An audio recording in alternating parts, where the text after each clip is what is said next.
Greetings, beautiful people. Today I'll be discussing on a rather interesting topic, a topic that will help you understand human relationship and help you develop your human relationship. A lot of people wish to have a conversation with people, talk with people, but they don't know how to go about it. Talking with people you barely know or you don't even know at all. So today I will help you understand how to go about it. So stay tuned and watch out for the intriguing tips and insights I would tell you shortly. Today, I'll be talking about mastering conversation. Have you find yourself in a position whereby you're afraid to talk to a person and you don't know how to go about it? Like, you don't know what to say, or you're afraid that you would run out of points of words to say, or rather, you would find the conversation exhausting or awkward. Don't worry, I'll help you with these tips and guidelines I will share in a moment. This podcast is going to be in series. It's going to be in series because it's a long conversation or discussion, rather. So I will be sharing 16 tips on how to master conversation with new people, building relationship. Building relationship is matters a lot in your personal life, in your business, your relationships. So these tips will guide you on how to relate with people, how to master conversation, and keep the relationship lingering. Stay tuned. And the first thing you should do is be genuinely interested in the person. Show interest in the person.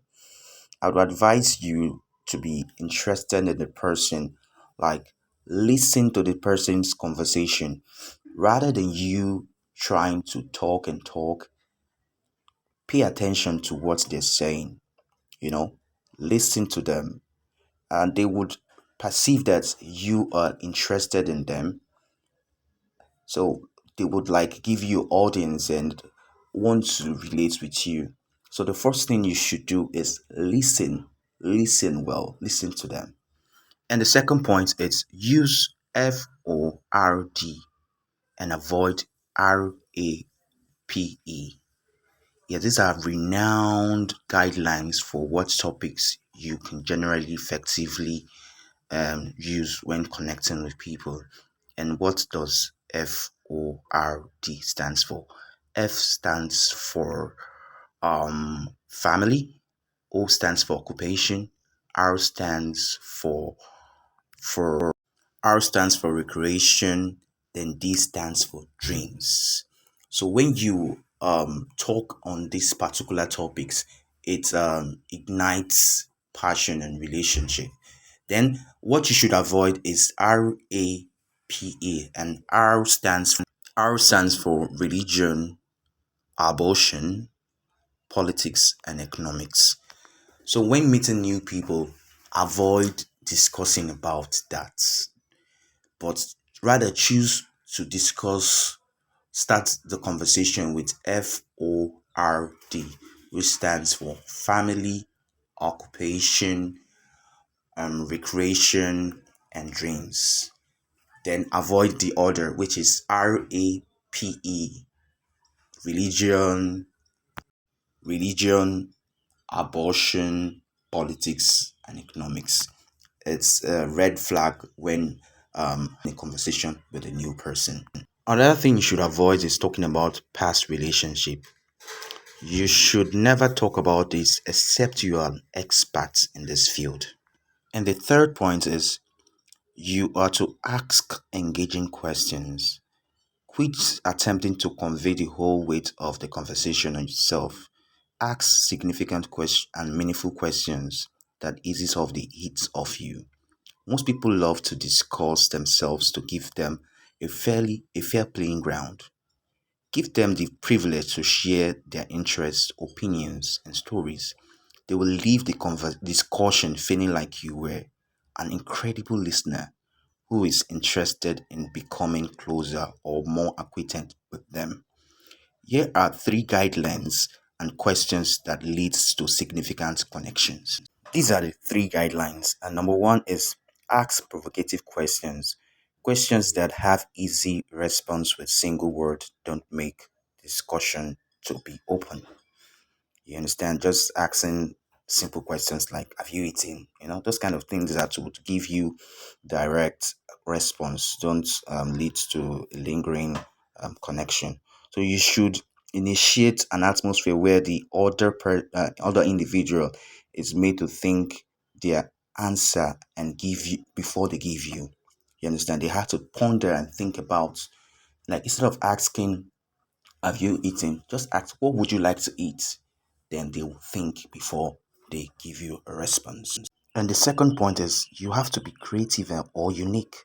Try not to pose similar questions they've have likely heard multiple times. Don't uh, be too cliche. Asking something they likely have heard severally. Be unique in your question selection. And the next point is ask emotional questions. Your questions ought to evoke feelings or sentiments and not simply yield straight exchange of data or information. Don't make it sound like an interview. For example, you can just start with a standard question like, what did you study? And she gives you the response. So instead of you like going further to ask, what school did you go to? This, that, just ask immediately, why do you study um what you studied? Like maybe she said she studied banking and finance. So instead of asking what school did you go, what level are you in school and stuff, like, just the next question you should ask, why did you study banking and finance? Is it like your choice or your parents made you to study stuff?